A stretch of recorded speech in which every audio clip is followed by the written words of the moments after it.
YouTube, what's going on? It's Damius Alexander coming to you guys.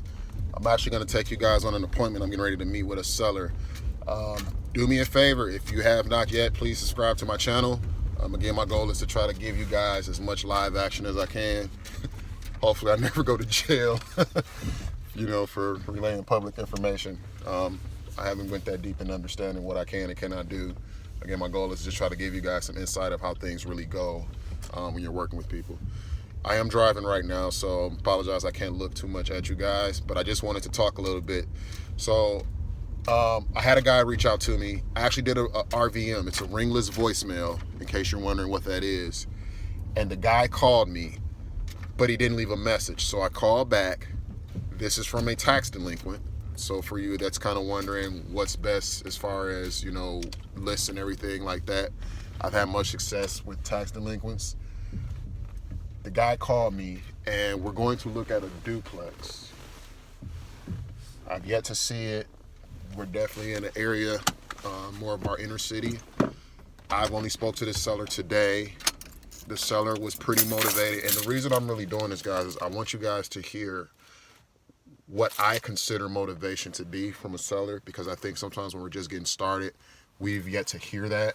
So sometimes it becomes scary, as far as talking to people, what are they going to say? Are they going to cuss us out? Things like that. So what I want to do is actually let you guys hear me on an actual appointment with a seller. So I may not have the best pictures and recording for you, because my goal and my key here is to let you guys hear the conversation. I try to pick up the phone. I feel I built a pretty good rapport on the phone. So the key is when you go on an appointment, you're obviously trying to build rapport over the phone, but you also want to pick up that rapport once you meet that seller. So you want to act as if you already have rapport and you guys have already, you're almost best of friends.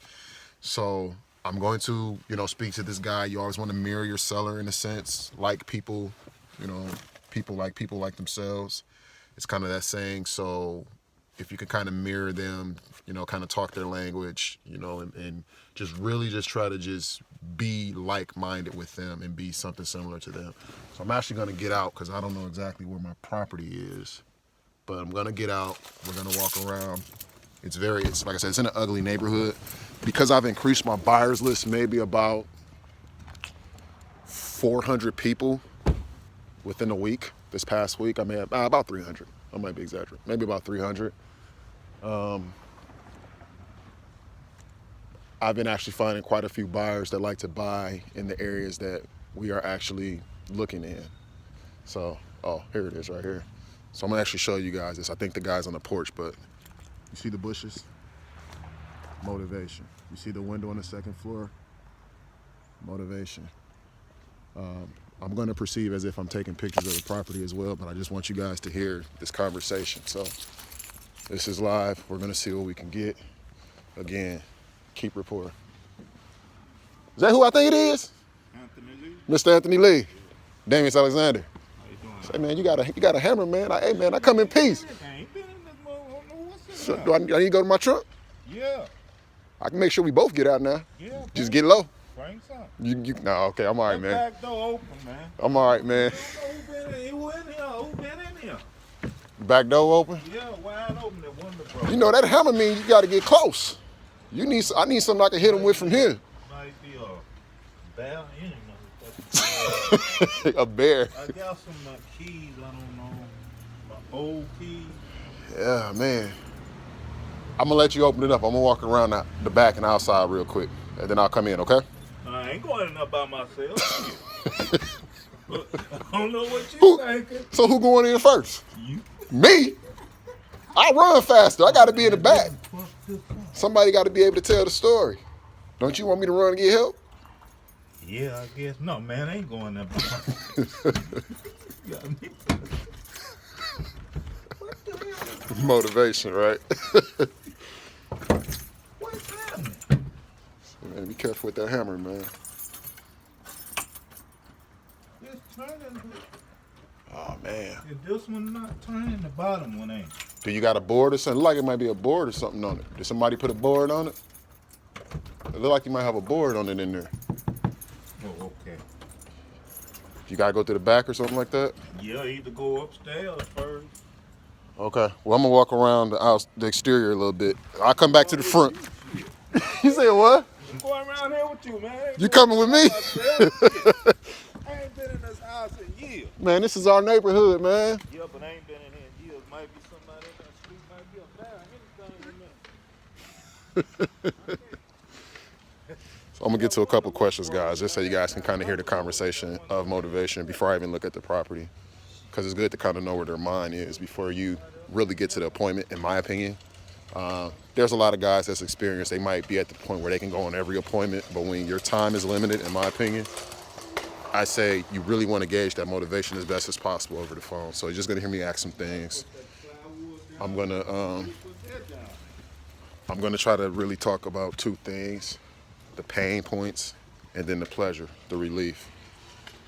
So, wow, man. You said this, well, obviously it's vacant. How long has it been vacant? About 3 years. Say the door just opened, huh? So let me ask you this before we go in, man. Hold on now, before we go in, we don't make it out. You said it's been vacant for about 3 years? 2 or 3 years. 2000. I want to say 15, 14. Who's counting, right? And I'm seeing the bushes and everything and the windows and stuff. You said the city, they've been kind of picking it. They still doing, I got a paper and I'll show you the papers in the truck. They sticking their nose in it, kind of. Well, I've been going to court. I'll show you the papers. Well, you ain't got to show me. I'll take your word for it. Like I said, we can pull all that up. I'm just. So what are the city? What are they talking about doing? What you talking about? I mean, what they talking about doing? They sending you papers. What the city saying? If you don't do X, they gonna do Y. No. What they saying? They just sending me that want me to come to court and pay money. That's all. And so you paying on this? Paying on the I don't forget what you call it. The violation? Violation code. Yeah, I got to pay. You said what? $40, right? Yeah, I'm supposed to go back to court in June the 20th something. I done paid it down from 1,000 and something to I think it's like 700 and something right now. Wow. But see, they still charging violation, and that's going on the taxes or something they saying. Cause I'm in bankrupt. They can't put no more on me right now. But So you. when I come out of bankruptcy, where they can fix it for me. So you said that you've paid about $300 on it, and it's down to $700. So you paying? Down to $760. I paid, in all I paid. See, it was right there. 1080. Yeah. Yeah. So you paid $320. Yeah, but they putting some more. Let me see, they got another one. They putting some more on there. They are. They're sending me one every month. A code violation every month. Is every month it's an additional fee? Stuff ain't fixed up. They send what ain't fixed up. They sending code violation for it every month. But every month are they adding on an extra fee every month?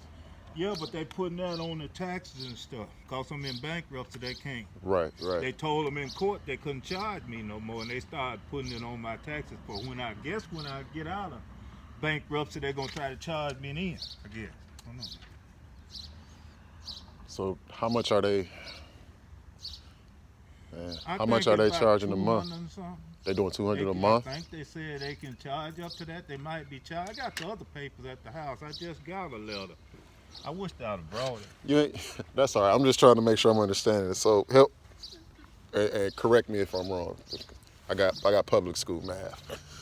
So they sending you a bill every month with things that they're adding on.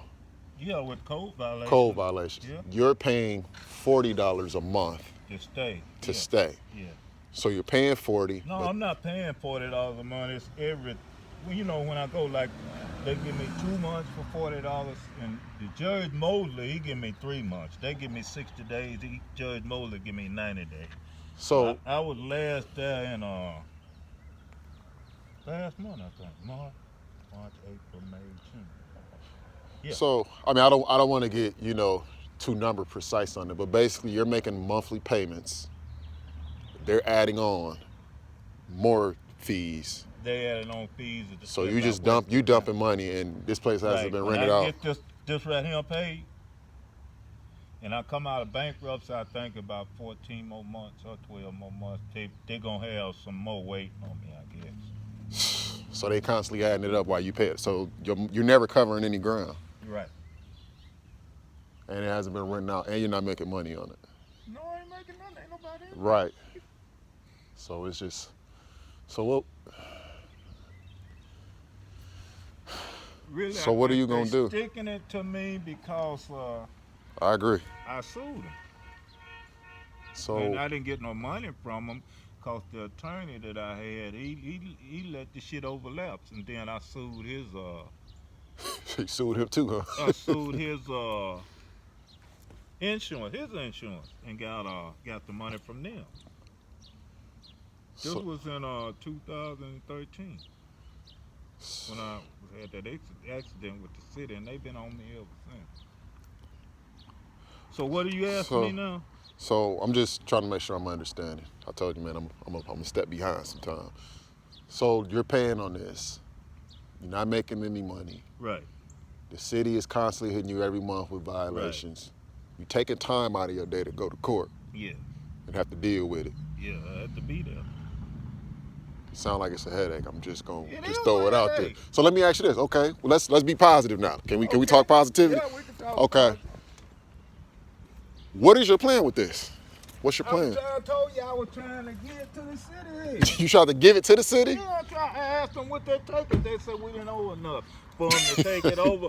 But these people moved out of this house right here. They couldn't pay. And no sooner, about a few months after they moved, they took over and tore that house down. But they won't even take this motherfucker. They just keep giving me money, charging me money and won't take it. Do you think they feel like they're making more money by charging you to pay it versus they would tearing it down? They might try to get that on the end, but they told me I didn't owe them enough. You don't owe them enough. Take over the property. That's what they said. But I think they lying. They got something against me or something. I don't know. So what would you do? Now let's talk about this, man. What would you do if you get rid of this property? What's the plan? You get rid of it, then what? I just get rid of it. What you say? You ain't gonna miss it? Hell no. Place costing me, man. Why would I miss it? We done already talked. Well, I figure you probably got some history or some ties to it, some type of emotion. To this, man. If you want this house, just set up something and do that. I don't want it. Okay, man. I'm gonna go inside. Well, you coming in with me? Hello. Let me look around the side some more. All right, guys. I don't want to make this too long of a video. Normally, if he wasn't as motivated, I would definitely let them talk a lot more. Let them talk until they get quiet. And if they do decide, if they start to get off track, because sometimes they vent and they kind of, get off of the topic, kind of guide them back to it. Ask questions, things like that. And you want to walk them down the path of, what the pain that they're experiencing. It helps a lot more when you're negotiating. But again, this is kind of like a seller as you hear them. Just take it, just take it, just take it. When you talk to enough of those type of sellers, guys, those are the conversations, to be honest, that's gonna numb you to all of the fears that you have. All of the, what if someone curses me out? What if, they tell me where to go, or they hang up on me, or they call me names. Like, you're going to get some of that. You know what I mean? That's just part of the game. But I really think, guys, you have to really push and understand that when you have enough of these conversations, it becomes numb to you. And, and it almost becomes hilarious. And when you talk to enough of these type of, sellers and owners and things like that, like this guy, honestly, I don't think I'm going to be able to help him. It's just the value of the home and the amount of work. Maybe it's just not my confidence of wanting to take it under. But, I mean, the properties around here is probably worth $30,000 fixed up. So, from an investment standpoint, you may want to look at it from a cash flow perspective. It's definitely not an equity spread there. So you would look at it, see what the rents are in the area, see what it would take to fix it up, and see if you can get an investor that may just want it for the cash flow in hopes that it appreciates over time. But yeah, we're about 15 minutes in. But wanted you guys to hear that kind of conversation. I had the conversation with the guy over the phone, and as you see, I pick it back up, right where we left off at.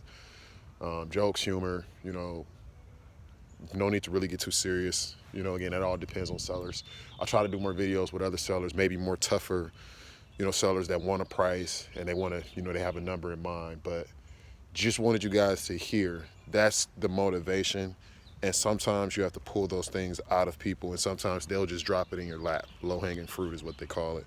But when you have these conversations and you go on these appointments, just go on them. You get the experience and the practice just talking to people. You'd be surprised, what you can really do once you just, put some energy into it. I think I'll say this in closing. I think as we get older, our mind gets in the way and we start to limit ourselves, right? Kids, they believe they can do anything. When they're young, they'll jump off the highest building if they could, but as they get older, something kicks in and says, this is not safe. I need to do something comfortable. This doesn't feel right. I don't want to go there. And I think as our brains get bigger, as we get older, our visions and everything get smaller and limited, and we start to feel like we can't do it because it doesn't come easy.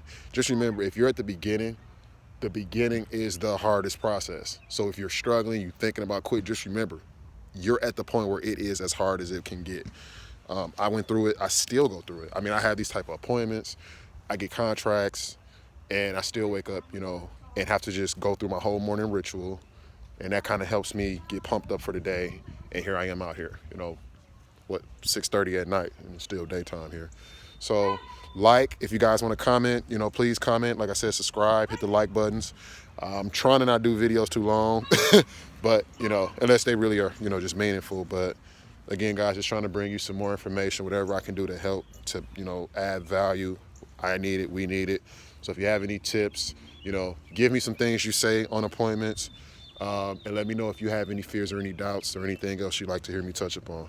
So thank you, guys. Have a good day.